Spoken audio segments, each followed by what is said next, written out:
On the evening of September 4th, 1964, the forests of the Sierra Nevada mountains in Northern California were quiet, the tall pines whispering with the wind as dusk settled over the rugged terrain near the small mountain community of Cisco Grove. For most people, it was just another peaceful night in the wilderness.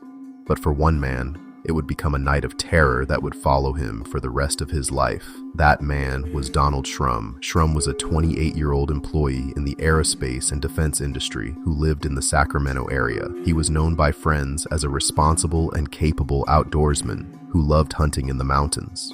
That early September weekend, he and two friends drove up into the Sierra Nevada range.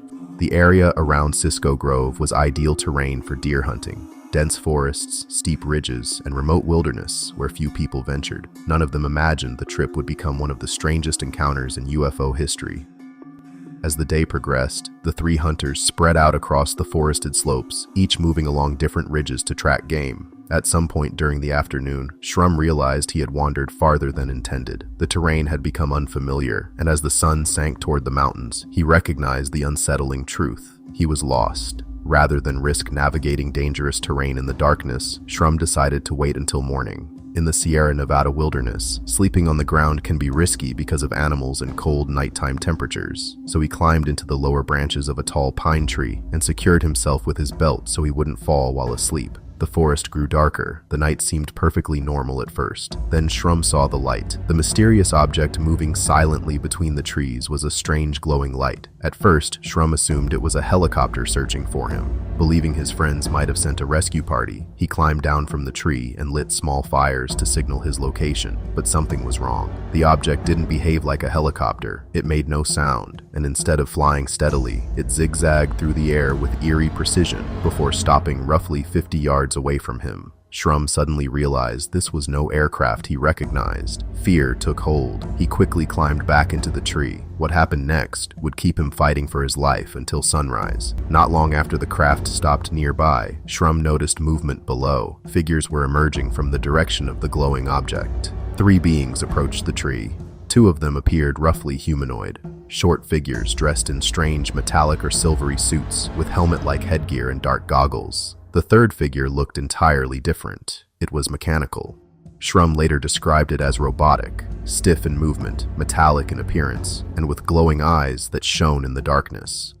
The three beings stopped at the base of the tree. Then they began shaking it. The branches rattled violently as the creatures tried to dislodge him from his perch. Shrum clung to the trunk, his heart racing. Then the robot raised its head. From its mouth, or possibly its chest, came a sudden blast of white vapor. The gas drifted upward toward Shrum. Moments later, he lost consciousness. When Shrum regained consciousness, he felt dizzy and nauseous, but the creatures were still there. They hadn't left.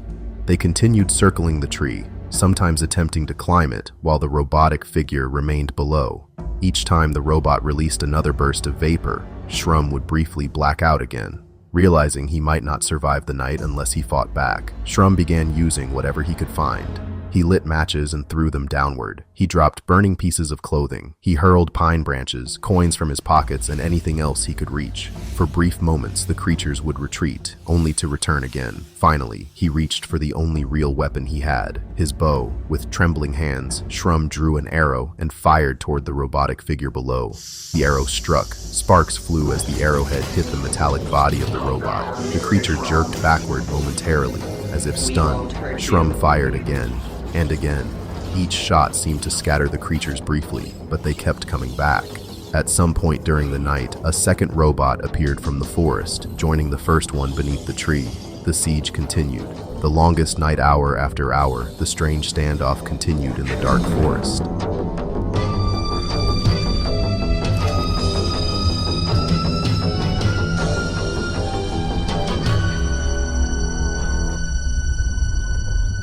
At one point, the glowing craft that had arrived earlier suddenly shot upward into the sky and disappeared, yet the beings remained behind. Shrum stayed awake as best he could, terrified of falling or losing consciousness again. Whenever the humanoid figures attempted to climb the tree, he shook the trunk violently or threw burning debris down at them. Then, sometime before dawn, a final cloud of thick vapor drifted up toward him. Shrum blacked out once more. When he finally woke up, the sky was beginning to lighten with the first hints of morning. The forest was silent. The creatures were gone. The craft was gone. He was still hanging in the tree, barely supported by the belt that had kept him from falling during the night. But it just hovered there with no sound. So then I panicked because I knew it was no helicopter. I thought it was something from outer space. But it looked like all I could see is about an 8-inch glow. So I thought it was just a little tiny, flying saucer. And I had all camouflage clothing on, so I figured, well, they won't see me here, But then this light went a half circle around me over the canyon. Then I could see the shadow of the whole spacecraft. After climbing down from the tree, Shrum eventually made his way back to the area where he had planned to meet his friends. They were relieved to see him alive, but shocked by his exhausted and shaken condition. When he told them what had happened, they initially struggled to believe the story. But one of the hunters had seen something unusual that same night. While searching for Shrum, he had spotted a glowing object moving above the trees before shooting away at tremendous speed.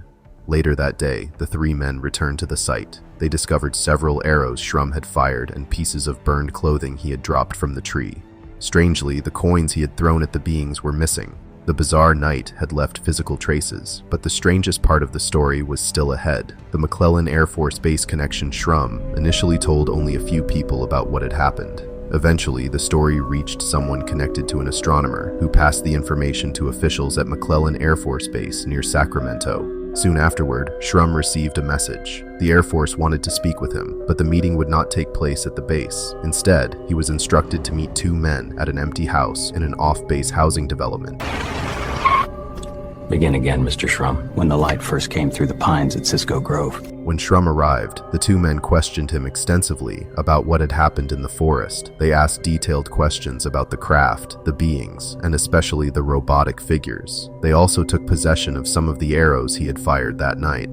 The investigators claimed the arrows would be examined for traces of unusual materials, possibly from the metallic robot he said he struck. Then the tone of the conversation changed. The men began suggesting alternate explanations for the encounter. Perhaps he had imagined it. Perhaps exhaustion had caused hallucinations. They pressed him to reconsider his story.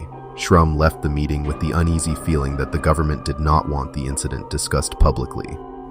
Despite the pressure, the account of Donald Shrum eventually became known among UFO researchers. His experience at Cisco Grove stood out because of several unusual factors. The encounter lasted nearly an entire night. It involved multiple entities, including robotic beings, and there were witnesses who had seen the mysterious craft in the sky that same evening. Even decades later, the case remains one of the most bizarre close encounters ever reported in the United States. The Sierra Nevada forest where it happened still stands today, quiet, remote, and largely unchanged. But for Donald Shrum, that forest would forever be the place where he spent one unforgettable night fighting off visitors from somewhere beyond the known world.